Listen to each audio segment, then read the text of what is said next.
สบายดีข้าพเจ้าชื่อนางนันทไลแสงวิสิทธิ์เนาะเรียนอยู่สาขาครูคณิตศาสตร์ปีซีมื้อนี้จะมาแก้บทฝึกหัดวิชาแสงเลขา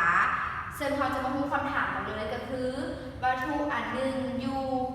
ต่อหน้าแวนตรงรูปซึ่งอยู่ห่างจากจอของแวน30 เซนติเมตรเพิ่นให้หูจริงซึ่งห่างจากจอของแวน45 เซนติเมตรเขาขอจงคิดลายระยะสูงและรัศมีของแวนเขาขอเพื่ออยากหับหูรวงและใหญ่วัตถุ4 เทื่อเพื่อจะเอาวัตถุวางอยู่ห่างจากจอแวนเท่าใดคิดลายและสร้างแต้มหูจากบทโจทย์เนาะเขาหู s เท่ากับ30 เซนติเมตร s ขีดเท่ากับ45 เซนติเมตรเขาขอซ่องหา f เท่าใดและก็ r เท่าใดเขาขอซ่องหา s เท่าใดเมื่อ s ขีดเท่ากับ-cs เขาขอซ่องหา f จากสูตร1ส่วน f เท่ากับ1ส่วนให้ s บวก1ส่วน s ขีด1ส่วน f จะเท่ากับ1ส่วน30บวกให้1ส่วน45 f จะเท่ากับ30คูณ45หารให้30บวก45ซึ่ง f จะเท่ากับ1350ส่วนให้75จะได้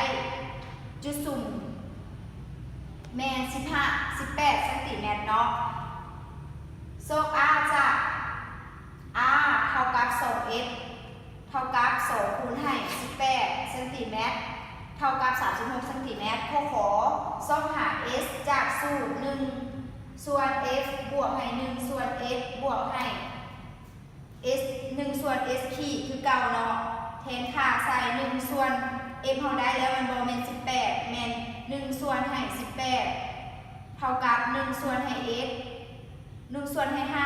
5บวก1ส่วนให้ s บวกลบให้1ส่วนให้4 s ถอน s จะเท่ากับ18คูณให้3ส่วน4จะเท่ากับ 13.5 เซนติเมตรเฮามาสังเกตบนรูปเนาะ